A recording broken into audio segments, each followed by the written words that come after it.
栽種咗種子，加以培植，就綠樹成蔭，祝福咗周圍，轉化咗環境。大自然都俾我哋好好嘅提示，美好係必須要持續，轉化係個責任。安德烈確認自己揾到咗基督，就急急嘅向哥哥西門推介。有咗主嘅生命，自然就好想去傳遞、去轉化。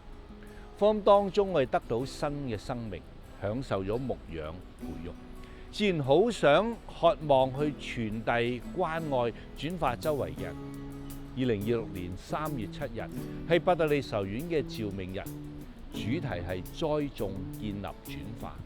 好想同你哋一齊去數算所領受嘅恩典，思考上帝喺我哋人生同前行嘅方向，接棒去成全上帝期望我哋去為佢轉化生命嘅心意。到時見。